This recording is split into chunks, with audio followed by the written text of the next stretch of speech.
Hello everybody, welcome to my channel. Today I'm going to be talking about a very touching, important topic for moms, pregnant moms to be, singles, single parents, what have you. It cuts across, or anybody who you know who's bothered. From the topic you already know what we're talking about, so let's get right into it.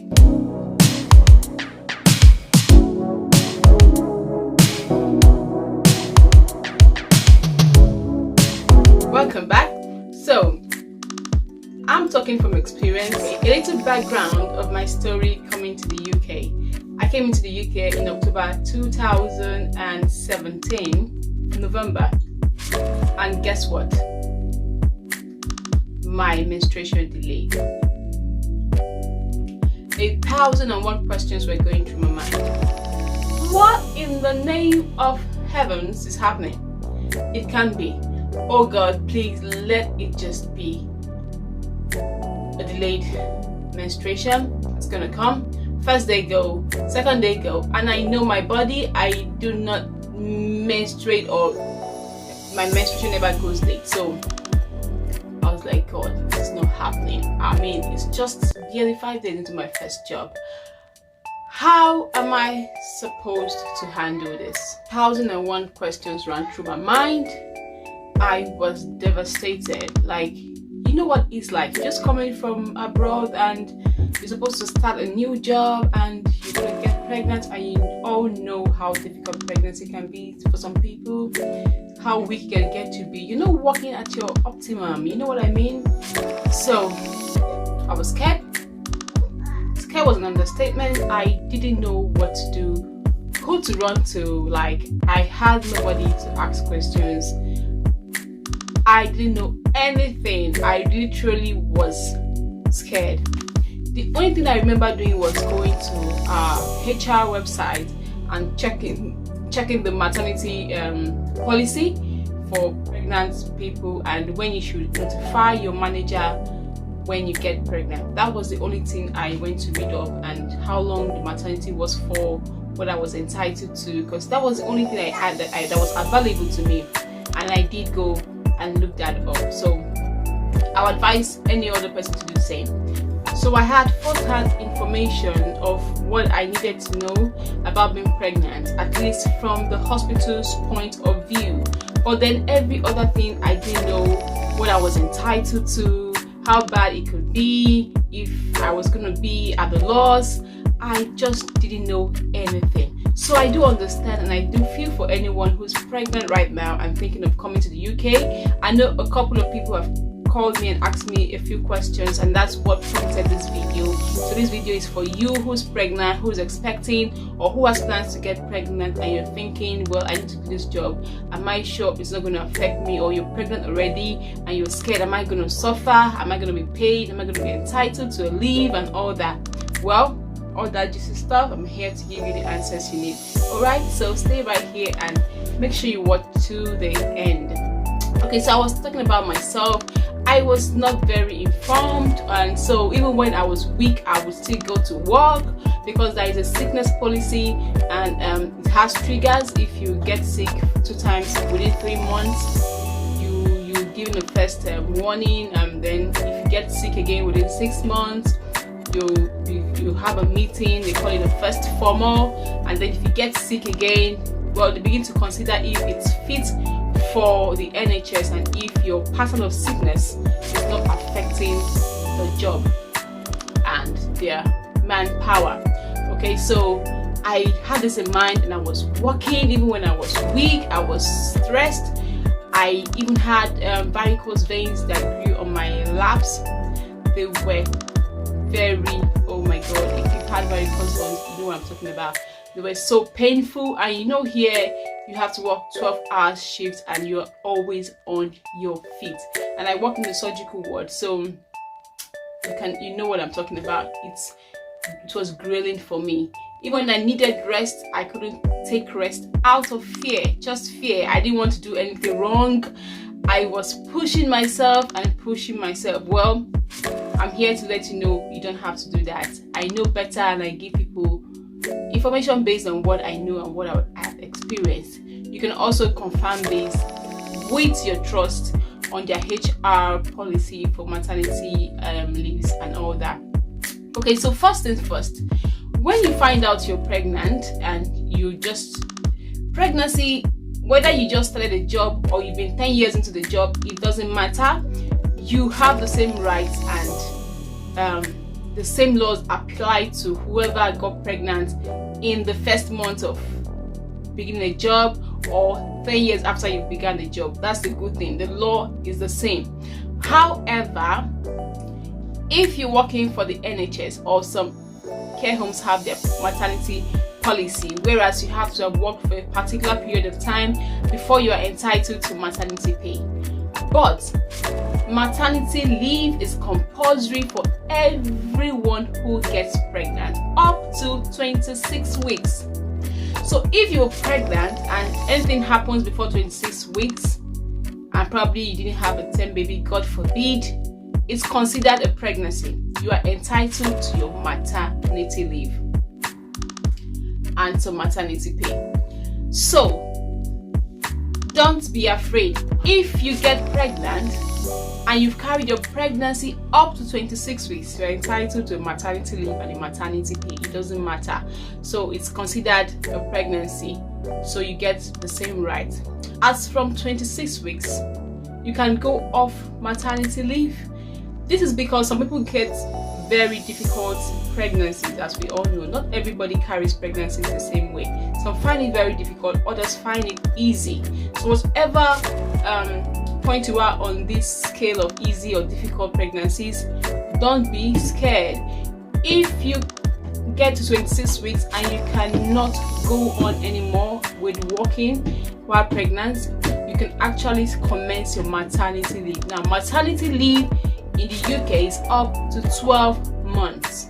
Yes, 12 months of maternity leave, and depending on how long you have been working, this is where the difference comes for international nurses and those who have been working for a very long time.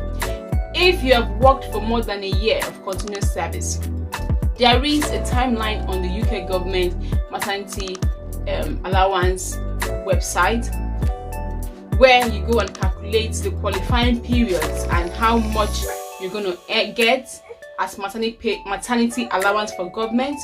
So if you get pregnant, you're entitled to maternity allowance from government, a maternity leave, and during your maternity leave, you can work for up to 10 days. On the 11th day, you are deemed to have returned back to work. So you're allowed to work for 10 days, and your trust can call it keeping up days, keeping in touch days, whatever, just to ensure that you are still in touch with what is happening. If it's a care home, you can work for up to 10 days and still be in maternity leave. But on the 11th day, it is assumed that you've gone back to work. So if you get pregnant, all you need to do is let your manager know that you're pregnant. I know in Africa we have the culture of not always disclosing our pregnancies. This was a very big cultural shock for me. Everybody were like, how did they know I was pregnant? They were just looking at me. Someone just called me and say, are you pregnant, Vivian? And I'm like, yes. He said, oh, you've not told anybody. I'm like, well, where I come from, you don't go announcing your pregnancy to everybody. You only tell your family and friends and those you need to know. Your bosses find out you're pregnant and at the end of the day, and life goes on. But here, it's the culture, is the norm to announce your pregnancy even when you're 6 weeks. Everybody's happy, yeah. Anyway, so just let your manager know that you're pregnant, because now if your manager know, there is a meeting, that is a pregnancy risk assessment meeting that's going to be held with you, such that they can make hours.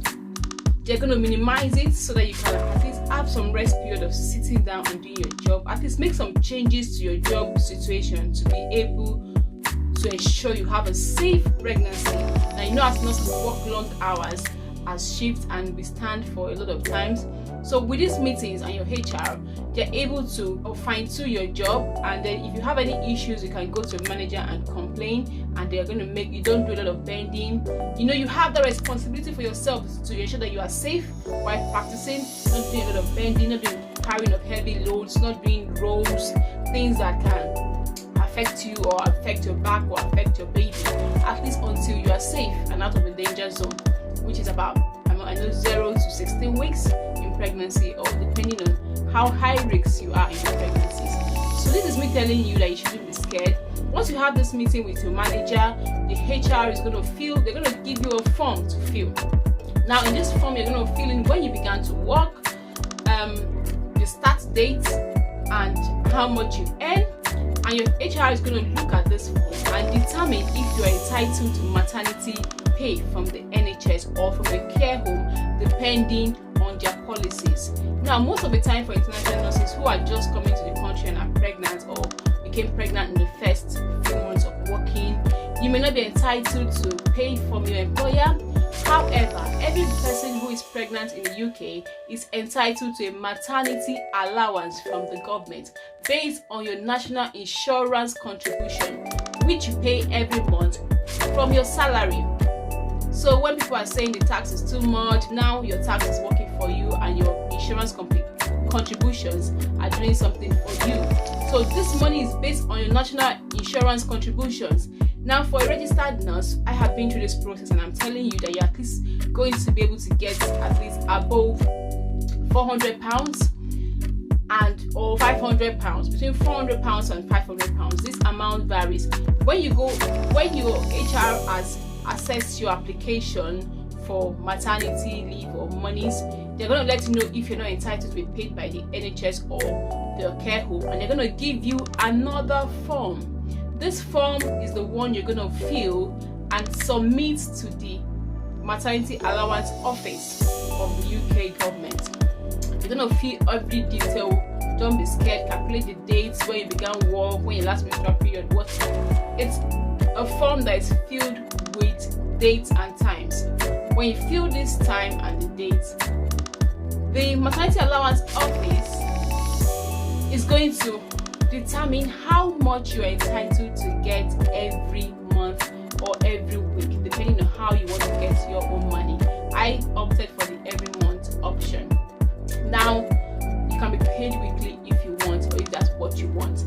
You get response from the maternity office or the job center office, is what they are called, in 6 weeks maximum, or at most you get back from them in 6 weeks, and they're going to reply you with a letter telling you that you're entitled to pay from so date to so date up until 9 months. Now, usually if you work within 9 months of practice, that entitlement lasts for that 9 months, which is the money they are going to pay you, which is within £400 to £500, lasts for up to 9 months. However, your maternity leave can stay for up to 1 year. The only thing is that within those 9 to 12 months, you may not get any money, and because the UK system is so run by funds, you have to work.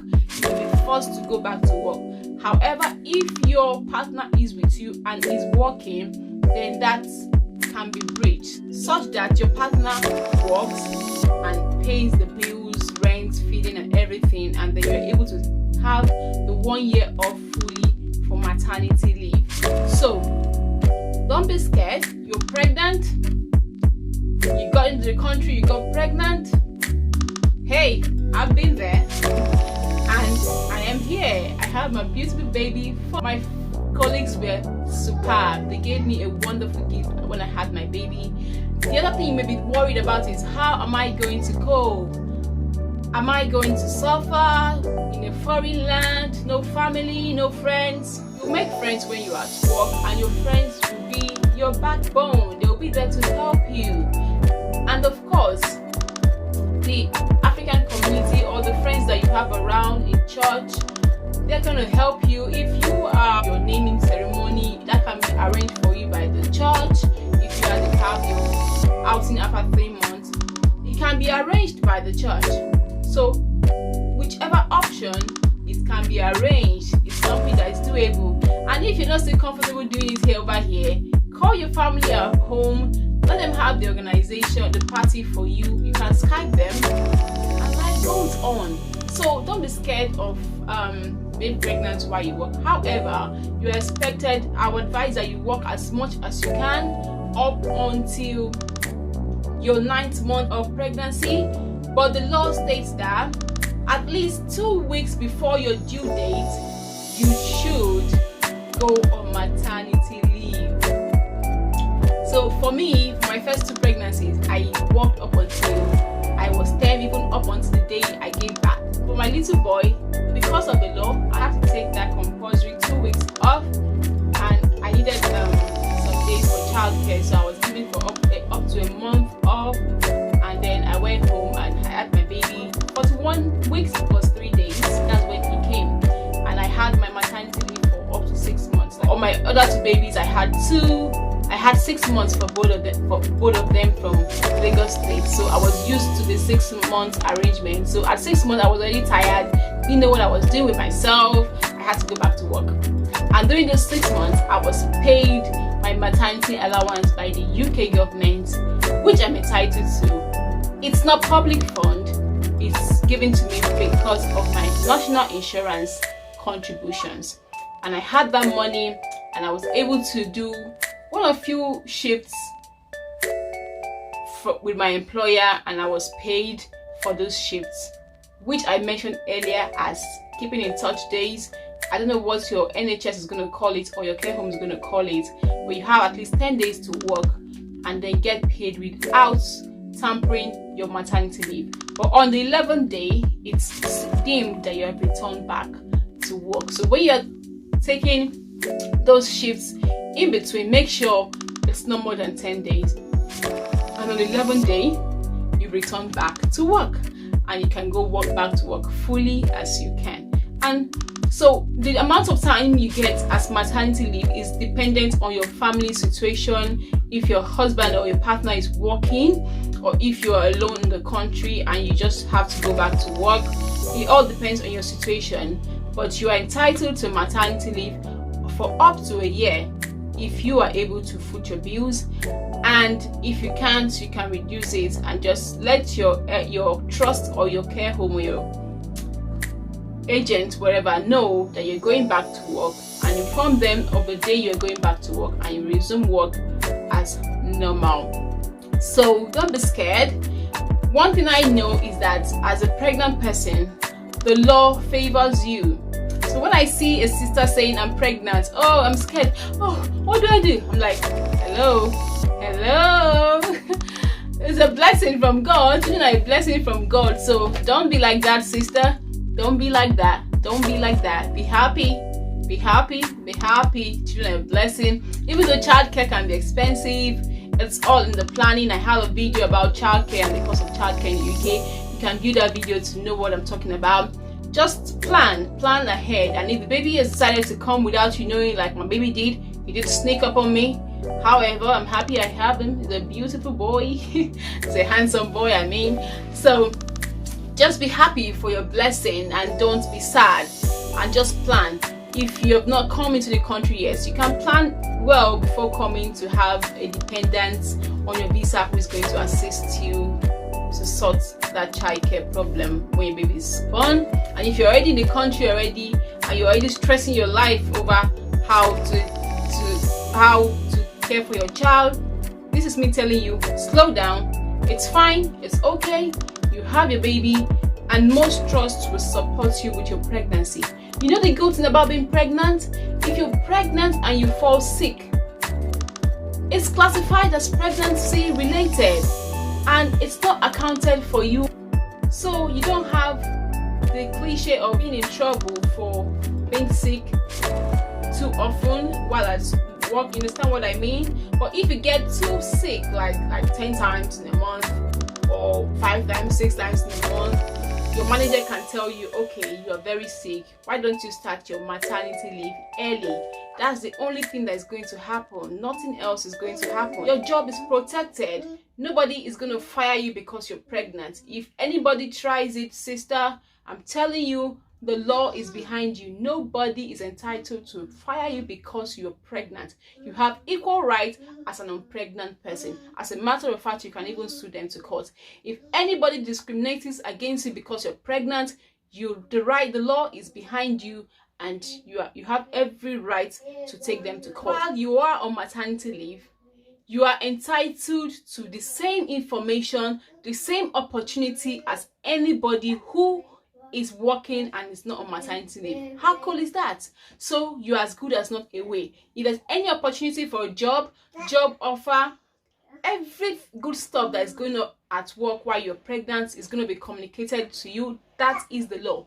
They have to treat you like every other person who is at work and is not pregnant or is not on maternity leave. So what's stopping you from having that baby? Nobody. Nothing. I mean, the law is very pro women and pro children. So your child is going to be safe and accepted. As a matter of fact, they're going to give you the support you need once they discover that you're pregnant. So don't be scared, okay? Right? So don't worry. Your midwife is going to give you a Mat B1 form that is supposed to state that you're pregnant and that your pregnancy is confirmed. Once you have that form from a midwife, go straight to your manager, go to your HR, do all the due processes, fill the forms, send the forms out, and enjoy the ride until your baby comes. Okay? I'll see you in my next video, and good luck to you. I wish you a safe pregnancy, a loving, safe, beautiful, stress-free pregnancy, and an easy labor and delivery. Okay? I love you all. Send my kisses to that newborn baby or to that morula in your womb. I love you both, and when your child is born, tell him or her I love him or her too. Thank you for watching. I'll see you all in my next video. Stay blessed. I remain your partner in success. Cheers. Bye.